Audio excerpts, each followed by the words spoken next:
ఆర్టీసీకి సంబంధించినటువంటి బంద్ కొనసాగుతూ ఉంది. ఆర్టీసీ కార్మికుల సమ్మె కొనసాగుతూ ఉన్న నేపథ్యంలో ఆర్టీసీ కార్మికులకు సంబంధించి వాళ్ళు ఏమనుకుంటా ఉన్నారు? ఆర్టీసీ కార్మికులు అసలు ఇప్పటికిప్పుడు ఇవన్నీ డిమాండ్లు నెరవేరకపోతే ఆర్టీసీ సమ్మెను విరమించరా? ఆర్టీసీ సమ్మె వల్ల ప్రజలు పడుతున్నటువంటి ఇబ్బందుల సంగతి ఏంటి? ఆర్టీసీ కార్మికులు ఏమనుకుంటున్నారు? ఆర్టీసీ కార్మికులతో ప్రభుత్వం జరిపినటువంటి చర్చలకు సంబంధించినటువంటి అంశాలను కూడా మాట్లాడదాం. మనతో పాటు ఆర్టీసీ కార్మికులకు సంబంధించినటువంటి జేఏసీ ప్రతినిధి థామస్ రెడ్డి ఫోన్ లైన్లో సిద్ధంగా ఉన్నారు. ఆయన అడిగి మరిన్ని వివరాలు తెలుసుకుందాం. థామస్ రెడ్డి గారు, ఇప్పుడు ఆర్టీసీ కార్మికుల సమ్మె కొనసాగుతూ ఉంది, ప్రజలు ఇబ్బంది పడుతూ ఉన్నారు. మీరు గతంలో ఉన్నటువంటి ప్రభుత్వము మిమ్మల్ని ఆర్టీసీ కార్మిక సంఘాలను అణచివేసింది, ఉద్యోగులను ఇబ్బంది పెట్టింది. కానీ ఈ ప్రభుత్వం వచ్చాక కొంత సాఫ్ట్ కార్నర్ ఉన్నట్టు అనిపించింది. కానీ ఎందుకు సమ్మె వరకు వెళ్లాల్సి వచ్చింది? ముఖ్యమైనటువంటి కారణాలు అంటే ఏం చెప్తారు? ఇవాళ గత ప్రభుత్వం చాలా వరకు చేసింది. ఆర్టీసీ ఉద్యోగుల ప్రభుత్వంలో ససేమిరా చేయన్న ప్రభుత్వం కూడా ఆనాడు అసెంబ్లీలో బిల్లు పెట్టింది. తర్వాత గవర్నర్ దగ్గర కూడా బిల్ పాస్ చేయించి చట్టం తెచ్చింది. అపాయింటెడ్ ఇవ్వడంలో జాప్యం చేసిండ్రు.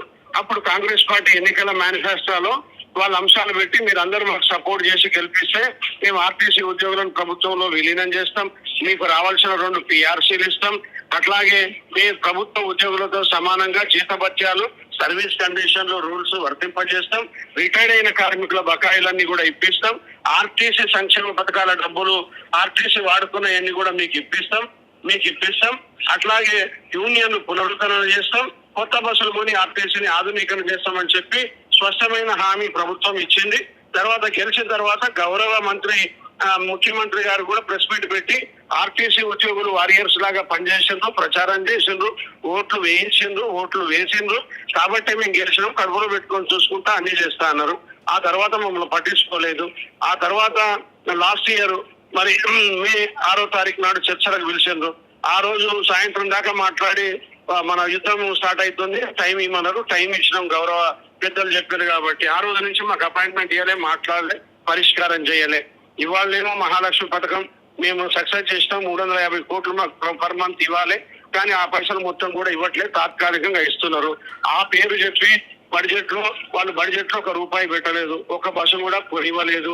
రెండోది మాకు రావాల్సిన బస్ పాస్ రియంబర్స్మెంట్, వికలాంగుల రియంబర్స్మెంట్, ఇవన్నీ కూడా పోలీసు వారెంట్లై ఇవన్నీ కూడా మాకు డబ్బులు రావట్లేదు. అవన్నీ కూడా మాకు ఇవ్వకుండా మహాలక్ష్మి పథకం ద్వారా మీకు ఓఆర్ పెరిగింది అంటున్నారు. మంచిదే, కానీ మహాలక్ష్మి పథకం వస్తే ఇవాళ మేము తన్నులు తిని ఇబ్బంది పడి దెబ్బలు పడి ఉద్యోగాలు పోగొట్టుకొని సక్సెస్ చేస్తే ప్రభుత్వానికి ఎనలేని కీర్తి ప్రతిష్టలు వచ్చినాయి.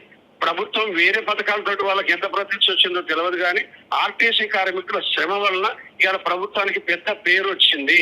దాన్ని మమ్మల్ని అన్యాక్రాంతం చేసిగా మన ఎలక్ట్రిక్ బస్సులు తెచ్చి ఒలక్తో జేబీఎం కంపెనీలకి వాళ్ళతోటి మాకిప్పించి వాళ్ళకేమో సబ్సిడీలు, ఒక బస్సుకు 36 లక్షలు వాళ్ళకి ఇప్పించి బస్సులు మాకు ఐరుకిప్పించి మా డిపోలు నష్టగతం చేసుకొని మేమే పవర్ పాయింట్లు పెట్టి మమ్మల్ని బయటకు వెళ్ళగొట్టి మా బస్సుల మీద అవుట్ సోర్సింగ్ ఉద్యోగులే పనిచేయాలి, ఆర్టీసీ వాళ్ళు చేయొద్దు, పర్మనెంట్ వాళ్ళు చేయొద్దు అని అవుట్ సోర్సింగ్ వాళ్ళు తీసుకొస్తే ఇవాళ అందరూ బయటకు పోయే పరిస్థితి మీరు చూసింది కదా.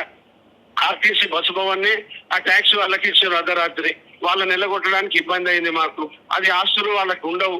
అట్లాగే యూనియన్లు తీసేటువంటిది కూడా ముఖ్యమంత్రులకి ఉండదు. అవి కేంద్ర రాష్ట్ర ప్రభుత్వాల ఈక్విటీ తోటి కేంద్ర చట్టాలతో ఉంటాయి కాబట్టి ముఖ్యమంత్రులకు ఉండదు. ఒకవేళ ఇవి ఆస్తులు కానీ ఇవి కానీ అనేకరంతం కావాలంటే వీళ్ళు ఇవాళ పార్లమెంట్ లో అమెండ్మెంట్ చేసి బిల్లు పాస్ చేసుకునేటువంటి పెద్ద ప్రాసెస్ ఉంటది.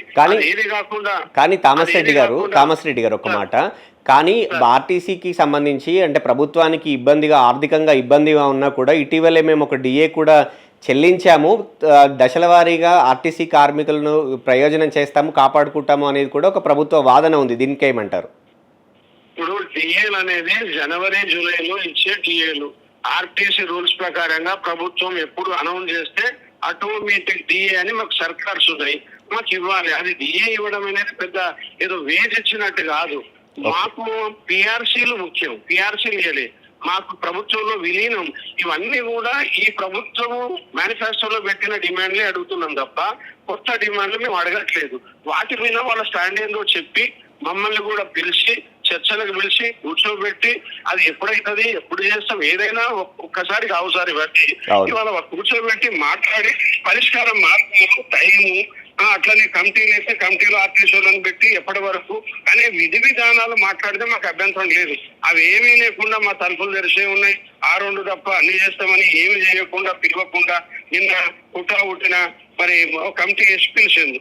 4 IAS లో ఒక IPS మా గౌరవ మా నాగిరెడ్డి సార్ గారు ఉన్నారు. దాంట్లో పిలిచి మాట్లాడి మీ బాధలు చెప్పండి అంటే అన్ని సంఘాలు అన్ని జేఏసీలు వాళ్ళకి 3 గంటలు చెప్పిన తర్వాత మాకు 4 నెలలు టైం ఇవ్వండి, 4 వారాలు మేమంతా కూడా రిపోర్ట్ ప్రభుత్వానికి ఇస్తాం. మరి ప్రభుత్వానికి ఇస్తే చేస్తారా చెయ్యరా, ఇది ఎప్పటి వరకు చేస్తాము అవుతుందా అని చెప్పే వాళ్ళు ఎవరు దాంట్లో లేరు. కాబట్టి అక్కడ స్తంభన వచ్చింది. వాళ్ళు మీరు చూడండి అని లేచిపోయింది. తర్వాత బయటకు వచ్చినాం. కానీ కార్మికులకేమో అనుమానాలు ఇబ్బందులు ఉన్నాయి కాబట్టి సమ్మె మూడే తప్ప ఆర్టీసీ బతకదనే పరిస్థితి వచ్చింది. కాబట్టి సమ్మె మాకు సంకల్పం కాదు, సమ్మె చేయాలన్న ఇష్టం మాకు లేదు. బలవంతంగా తప్పనిసరి పరిస్థితిలో పోయినాం. కాబట్టి చర్చలకు మేము సిద్ధంగా ఉంటాం. ఎప్పుడు పిలిచినా మేము రెడీగా ఉంటాం. పరిష్కార మార్గానికి ఎప్పుడు కానీ చర్చలే జరగాలి. కానీ థామస్ రెడ్డి గారు, గతంలో చర్చలు అంటే ఆ రవాణా శాఖ మంత్రి ఆర్టీసీ ప్రతినిధులను పిలిచి మాట్లాడేవాళ్ళు. కానీ అధికారుల కమిటీ అంటే వాళ్ళు నిర్ణయాలు తీసుకోలేరు, ఆర్థికపరమైన నిర్ణయాలు తీసుకోలేరు, ఇతర నిర్ణయాలు తీసుకోలేరు. కానీ అద్దె బస్సుల యాజమాన్యాలను పిలిచి మాట్లాడినటువంటి మంత్రి ఆర్టీసీ కార్మికులకు సంబంధించి ఏవైతే ప్రతినిధులు ఉన్నారో వాళ్ళని ఎందుకు పిలిచి మాట్లాడలేదు అనేది ఒక పాయింట్ వస్తుంది మీ కార్మికుల నుంచి కూడా. దానికి ఏమంటారు? ఇప్పుడు ఇది చాలా ప్రజాస్వామ్యానికి విరుద్ధం. ఇది ఇవాళ అద్దె బస్సుల వాళ్ళని ప్రత్యామ్నాయ మార్గాలు అవుట్ సోర్సింగ్ వాళ్ళని ఆ స్టూడెంట్లను పిలిచి కండక్టర్లకు ఇస్తామని చెప్పి చేసుడు కంటే దీనికి పరిష్కారం చేస్తా అనేటువంటి పరిస్థితి ఉంటే ప్రభుత్వ ఇమేజ్ పెరుగుతుంది, ప్రభుత్వానికి గౌరవం పెరుగుతుంది. ఇది ప్రజా రవాణా, ప్రజలకు ఇబ్బంది జరిగినా ప్రజలకు అన్యాయం జరిగినా ప్రభుత్వమే బాధ్యత వహించాలి. కాబట్టి ప్రభుత్వం బేసజారాలకు పోవద్దు, కార్మిక సంఘాల మీద కన్నెర్ర చేయొద్దు. ఇప్పటికైనా వాళ్ళు కూర్చోబెట్టి పిలిచి పరిష్కారం చేసి ప్రజలకి ఈ ఆర్టీసీ సౌకర్యాలు పెంపొందించాలి. మేము కూలీ సంఘాల వాళ్ళం, మా మీద కన్నెర్రెందుకు? మాకు పార్టీలతో సంబంధం లేదు. మేము కేవలం ఉద్యోగుల కోసం పనిచేస్తున్నాం. సంస్థ బతకాలే, సంస్థ బాగుంటే ప్రజలు బాగుంటారు, రవాణా బాగుంటది. అట్లాగే దాంట్లో పనిచేస్తున్న వాళ్ళకి జీతభత్యాలు, సర్వీస్ కండిషన్లు, కూలీ చేస్తున్న కూలీ ఇవ్వాల్సిందే కదా సార్. కానీ కాదని ఎవరికి లేదు కదా. మరి అదే కదా మేము అడిగేది, మీరు చెప్పినవి మేము అడుగుతున్నాం. కాబట్టి మా గౌరవ ముఖ్యమంత్రికి నేను అప్పీల్ చేస్తున్నా మీ ద్వారా కూడా, ఇవాళ పెద్ద మనసుతోటి వాళ్ళని కూర్చోబెట్టి ట్రాన్స్పోర్ట్ మినిస్టర్ లెవెల్లో మీరు ఏం ఆదేశాలు ఇస్తారో ఇచ్చి కూర్చోబెట్టి సమ్మె నివారణ చర్యలు చేపట్టండి. ప్రత్యామ్నాయ మార్గాలు కాదు. ఇవాళ ఆర్టీసీ వాళ్ళ ద్వారానే ఏదైనా సౌకర్యాలు అయితే రాష్ట్రం అంతా 1 సైడ్ గా ఇలా బస్సులు బంద్ ఉన్నాయి. దానివల్ల ప్రజలు ఇబ్బంది పడతారు, మేము ఇబ్బంది పడుతున్నాం. ఇవాళ మా బాధలు కూడా చూసి పరిష్కారం చేయమని చెప్పి కోరుతా ఉన్నాం. Right. Thank you Thomas Reddy గారు. ఇది ఆర్టీసీ కార్మికుల సంఘానికి సంబంధించినటువంటి ప్రతినిధి, జేఏసీకి సంబంధించినటువంటి లీడర్ థామస్ రెడ్డి చెప్తా ఉంది. మేము కార్మికులము, పని చేసుకుంటున్నాం, కూలీ చేసేటువంటి కార్మికులం మేము. మా కూలీ మాత్రమే అడుగుతూ ఉన్నాము, మాకు రావాల్సినటువంటి డబ్బులను అడుగుతూ ఉన్నాము, మాకు ఇచ్చినటువంటి హామీలను అడుగుతూ ఉన్నాం తప్ప మేము మరొకటి అడగడం లేదు. మా మీద కన్నెర్ర చేయడం కంటే ప్రత్యామ్నాయ మార్గాలుగా అద్దె బస్సులతోటి మాట్లాడడానికి టైం ఉంటుంది, లేదు అంటే ప్రత్యామ్నాయంగా ఇంకెవరినైనా తీసుకోవడానికి వాళ్ళతో చర్చించడానికి టైం ఉంది. కానీ ఆర్టీసీ కార్మికుల సంఘాలను పిలిచి మాట్లాడడానికి టైం లేకపోతే ఎట్లా? ముఖ్యమంత్రి గారు మా మీద దయ చూపండి. మాకు సమ్మె చేయడం ఇష్టం లేదు, అనివార్యంగా సమ్మె చేయాల్సి వస్తుంది. సమ్మె వల్ల ప్రజలతో పాటు కార్మికులు కూడా ఇబ్బంది పడుతూ ఉన్నారు. దయచేసి మాకు ఏం హామీ ఇస్తారో ఇవ్వండి, మేము సమ్మె విరమించడానికి సిద్ధం, మా పైన సానుకూలంగా స్పందన వస్తే చాలు అని చెప్పి ఆర్టీసీ కార్మికకు సంబంధించినటువంటి నేతలు చెప్తా ఉన్నారు.